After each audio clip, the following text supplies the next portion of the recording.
11 milésimas. 11 milésimas han bastado para incendiar Silverstone y para partir en dos el corazón de los tifosi. Porque lo que acaba de ocurrir en la clasificación de la carrera sprint no es solo una pole, no es solo un nombre al frente de una parrilla. Es un terremoto emocional que deja al descubierto una verdad incómoda que recorre el paddock desde hace semanas. Y esa verdad tiene nombre, apellido y 19 años. Tiene la sangre fría de quien lidera un mundial de Fórmula 1 sin haber cumplido todavía los 20. Y sin embargo, esta tarde en casa, con el rojo Ferrari pegado al asfalto de Northamptonshire, el viejo león ha rugido como nunca. 11 milésimas. Eso es lo que separa a Lewis Hamilton de Kimi Antonelli. Eso es lo que ha bastado para que el paddock contenga la respiración. Pero la historia no termina ahí. Porque lo realmente llamativo es lo que esas 11 milésimas esconden. Porque el dato duele. Hamilton ha logrado su primera pole vestido de Ferrari. Sí, es la pole de la sprint, la pole corta, la que no cuenta para las estadísticas oficiales de los sábados, pero cualquiera que conozca este circuito sabe que ninguna pole en Silverstone es pequeña. Y menos cuando lo haces en casa, con la grada entregada a tu figura, con el casco amarillo brillando bajo un sol que parecía inglés pero que hoy quemaba como un presagio. Esa pole de Lewis ha desatado una locura que va mucho más allá de la emoción de un sábado. Ha colocado a los aficionados italianos ante un espejo roto. Porque durante décadas para el tifosi, la escudería ha sido como la selección de fútbol, un sentimiento en el que no caben matices.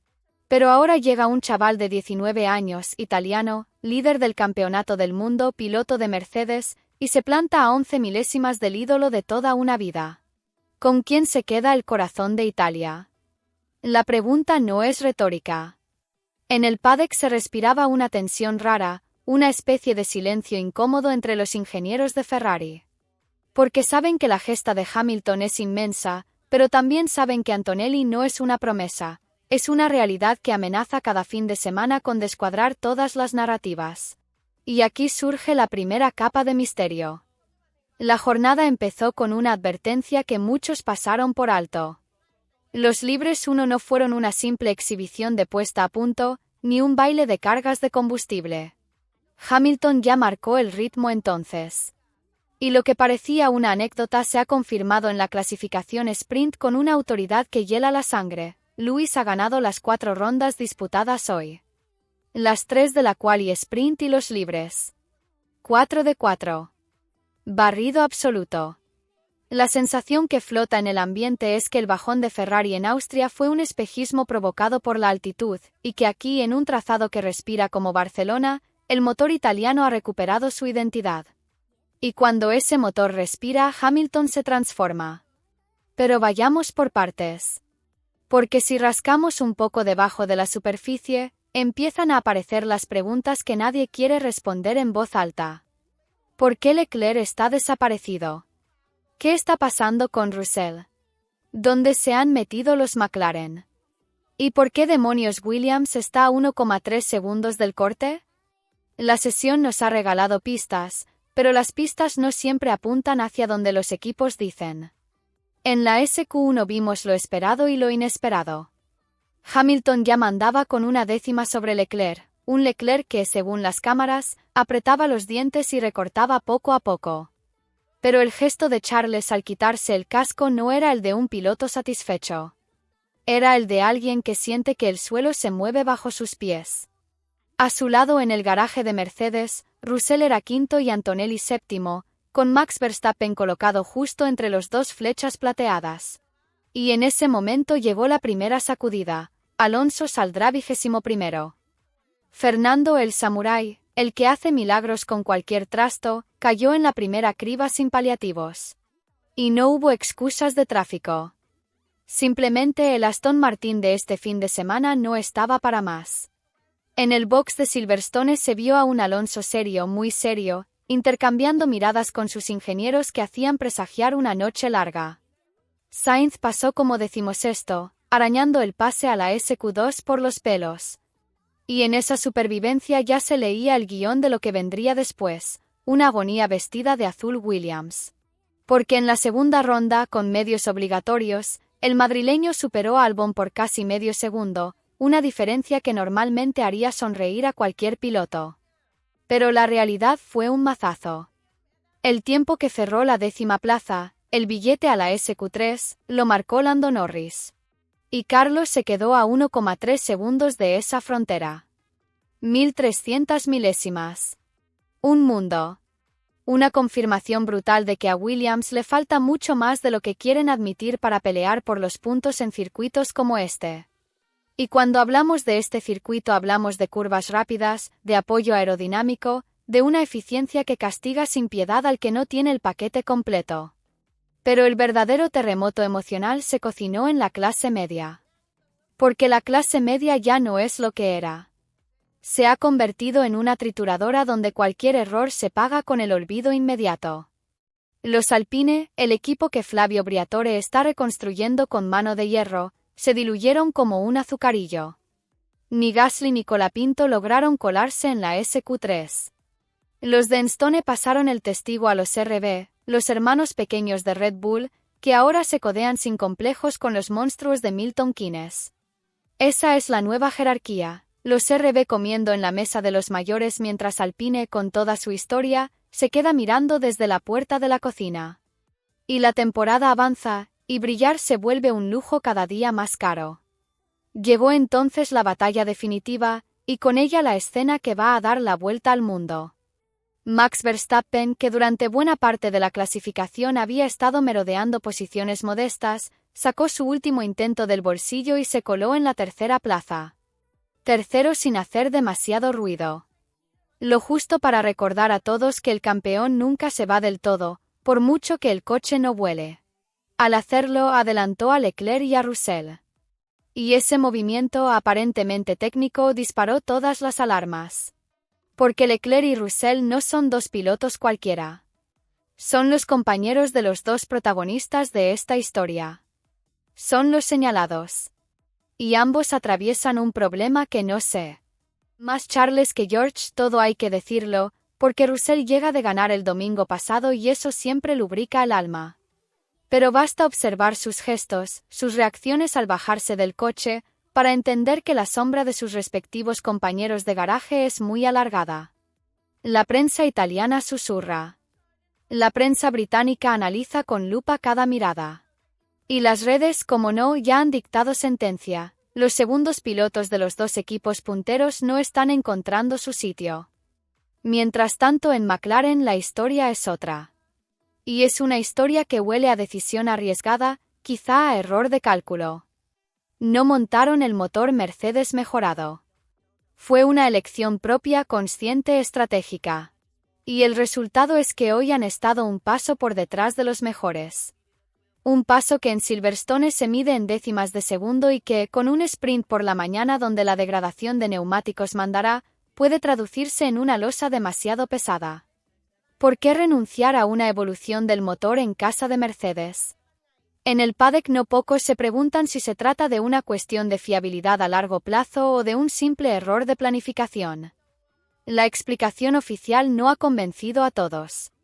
Y cuando en Fórmula 1 la explicación oficial no convence, el rum rum se convierte en tormenta. Ahora conviene respirar hondo, alejar un poco la cámara y mirar el cuadro completo con perspectiva histórica. Porque lo que tenemos entre manos es una batalla entre dos astros separados casi por 3 generaciones diferentes. Hamilton, el heptacampeón que ha hecho de Silverstone su santuario particular, el piloto que ha ganado aquí más veces de las que muchos recuerdan, que besa el asfalto británico como si fuera su propio jardín. Y enfrente Antonelli, el chico que todavía estaba en pañales cuando Lewis ya peleaba mundiales, el italiano de mirada de hielo que está liderando el mundial con una madurez que asusta. El sábado por la mañana en la sprint, la degradación de los neumáticos será la mano que incline la balanza. El duelo está servido. Y es un duelo cargado de simbología que trasciende lo puramente deportivo. Es el paso del tiempo, es el relevo generacional, es el orgullo de una nación dividida entre la pasión por Ferrari y la devoción por un nuevo ídolo. Pero si nos detenemos un instante en lo técnico, encontramos matices que multiplican el interés. El bajón de Ferrari en Austria tuvo un culpable con nombre y apellido, la altitud del Red Bull Ring, que asfixiaba al turbo pequeño del motor italiano. Aquí en Silverstone, al nivel del mar, ese problema desaparece. El motor respira y con él, todo el concepto aerodinámico del SF25 vuelve a funcionar como en Barcelona, donde el coche ya dio síntomas de poder plantar cara a cualquiera. Silverstone, además, es un circuito de curvas rápidas y enlazadas, de esas que exigen apoyo y estabilidad en la parte trasera. Un tipo de trazado que, al menos sobre el papel, debería adaptarse bien a las características del Ferrari. Y sin embargo, ahí está Antonelli, con un Mercedes que también ha dado un paso adelante, separado por 11 milésimas. La igualdad es tan obscena que cualquier detalle, una ráfaga de viento en McGots, una trazada sucia en Stowe, un leve sobrecalentamiento en la curva 9, puede decidir la victoria. Y luego está el factor psicológico, el gran tablero invisible que tanto nos gusta analizar en este canal. ¿Qué significa para Leclerc ver a su compañero hacer la pole en casa mientras él es adelantado por Verstappen en el último suspiro? ¿Qué significa para Russell que Antonelli, con 19 años y la presión de liderar el mundial, esté por delante sin despeinarse? ¿Qué significa para todo el paddock que Hamilton a los 40 años siga siendo capaz de sacar un tiempo así cuando más se le cuestionaba? Son preguntas que no tienen respuesta inmediata, pero que marcarán la química de los garajes durante las próximas semanas. Fijaos en la reacción de los medios. La prensa española se debate entre la preocupación por Alonso y el orgullo por un Sainz que, pese a todo, fue más rápido que Albon, pero al que le falta coche. La prensa italiana está directamente rota. Los titulares de Milán y Roma esta noche serán un campo de batalla entre el amor por el cabalino rampante y la fascinación por Antonelli. Los diarios británicos, por supuesto, celebran el enésimo milagro de su campeón. Y en las televisiones alemanas e internacionales se preguntan qué está pasando con Mercedes, que tiene al líder del mundial y aún así parece no controlar del todo la narrativa.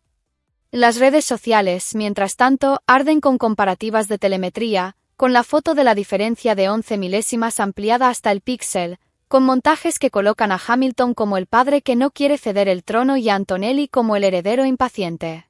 Pero hay un detalle del que casi nadie está hablando, y que a este periodista le parece el verdadero punto de inflexión de la jornada. La confianza con la que Hamilton ha ejecutado las 4 rondas. No ha sido una pole afortunada, no ha sido un golpe de suerte en el último giro. Ha sido un recital de principio a fin, una declaración de intenciones que trasciende la crono. Es como si Lewis hubiera decidido que en su casa no se rinde ni regala nada. Y esa actitud en un piloto de su edad y con su palmarés, es una noticia mucho más peligrosa para sus rivales que la propia pole. Porque significa que Hamilton no ha venido a despedirse, ha venido a recordar. Y cuando Hamilton recuerda quién es, la Fórmula 1 tiembla. Ahora la mirada se pone en la sprint del sábado. Por la mañana, con la pista más fresca y los neumáticos que probablemente sufrirán con la abrasión del asfalto británico, veremos si las 11 milésimas eran una foto fija o el anticipo de un drama mucho mayor. La degradación puede igualar fuerzas y obligar a gestionar, y ahí es donde Antonelli, a pesar de su juventud, ha demostrado una frialdad clínica durante todo el año. No sería ninguna sorpresa verle atacar a Hamilton sin miramientos en la primera curva. Tampoco sería sorprendente ver a Verstappen aprovechar cualquier enredo para meter las ruedas y llevarse el gato al agua con ese estilo inconfundible que tiene de aparecer cuando nadie le espera. Y ojo con Leclerc, herido, tocado, pero con la velocidad suficiente como para convertir el enfado en combustible de alto octanaje. Y ya, si alzamos la vista hacia el resto del fin de semana, las incógnitas se multiplican. La clasificación para la carrera del domingo será otro cantar. Las condiciones pueden cambiar, los equipos dispondrán de más datos y la presión se trasladará a los ingenieros. La decisión de McLaren de no montar el motor actualizado flotará en el ambiente como un fantasma. ¿Se arrepentirán? ¿O tenían razón y el domingo con más carga de combustible darán un paso al frente? Y Williams, mientras tanto, tendrá que hacer examen de conciencia. Un déficit de 1,3 segundos en un circuito de estas características no se remedia con una noche de trabajo. necesitan una revisión profunda de su paquete o asumir que 2025 se les está escapando entre los dedos. Lo que está claro es que esta clasificación sprint ha funcionado como un espejo. Un espejo que le ha devuelto a cada equipo una imagen muy nítida de sus debilidades. Y en Fórmula 1, cuando empiezas a ver tus propias grietas con tanta claridad, o las tapas rápido o el edificio se viene abajo. Por eso la próxima carrera, la sprint de este sábado y la quali del domingo, pueden cambiar mucho más de lo que parece. Quizá el verdadero problema nunca fue la velocidad a una vuelta. Quizá el verdadero problema es que algunos equipos están ocultando carencias más profundas que aflorarán en cuanto las carreras se empiecen a decidir con estrategia y degradación. Por todo eso, la sensación con la que nos vamos hoy a la cama no es de cierre. Es de prólogo. 11 milésimas han bastado para abrir una herida generacional, para poner a Ferrari ante su espejo sentimental, para reactivar la llama de un heptacampeón y para recordarnos que el líder del mundial tiene 19 años y no piensa regalar nada. La próxima carrera, la sprint, será la primera respuesta. Pero la verdadera historia, la que se cuenta en voz baja en las cenas de equipo, la que asoma en los gestos de los mecánicos cuando apagan las pantallas, esa historia aún no ha terminado. Porque, y esta es la pregunta que dejaré flotando en el asfalto de Silverstone, ¿y si las 11 milésimas de hoy no fueran más que el primer aviso de un terremoto que va a sacudir el campeonato entero?